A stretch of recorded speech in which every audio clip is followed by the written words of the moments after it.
चितकूट TV. एक जंगल में एक खरगोश रहता था जिसे अपनी तेज रफ्तार पर बहुत घमंड था। वो हमेशा दूसरे जानवरों का मजाक उड़ाता था जो उससे धीमे चलते थे, और खासकर कछुए का। कछुआ अपनी धीमी चाल के लिए जाना जाता था। एक दिन खरगोश ने कछुए को चुनौती देते हुए कहा, ए कछुए, तुम इतनी धीमी गति से चलते हो, क्या तुम कभी मुझसे रेस लगा सकते हो? कछुए ने शांत भाव से खरगोश की ओर देखा और कहा, क्यों नहीं, मैं तुम्हारे साथ रेस लगाऊंगा, देखते हैं कौन जीतता है। खरगोश हंसते हंसते लोटपोट हो गया।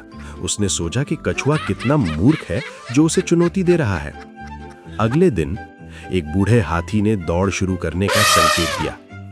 शुरू होते ही खरगोश बिजली की तेजी से भागा और पलक झपकते ही बहुत दूर निकल गया। कछुआ अपनी आदत के अनुसार धीरे धीरे आगे बढ़ता रहा।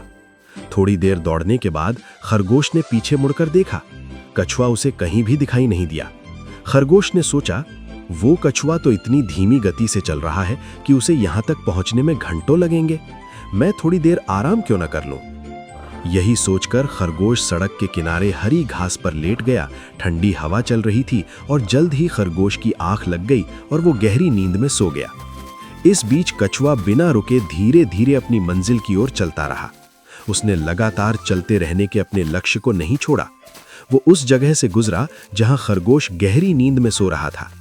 जब कछुआ जीत की रेखा के पास पहुंच रहा था, तभी खरगोश की नींद खुली। उसने हड़बड़ी में देखा कि कछुआ तो लगभग फिनिश लाइन के पास पहुंच चुका है। खरगोश तुरंत अपनी पूरी ताकत से भागा, लेकिन तब तक बहुत देर हो चुकी थी। कछुआ पहले ही फिनिश लाइन पार कर चुका था। सभी जानवरों ने कछुए की जीत पर तालियां बजाईं और खुशी बनाई।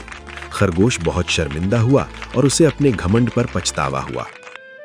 बच्चों, हमें इस कहानी से ये प्रेरणा मिलती है कि कभी भी घमंड नहीं करना चाहिए, बल्कि अपनी मेहनत पर ध्यान देना चाहिए।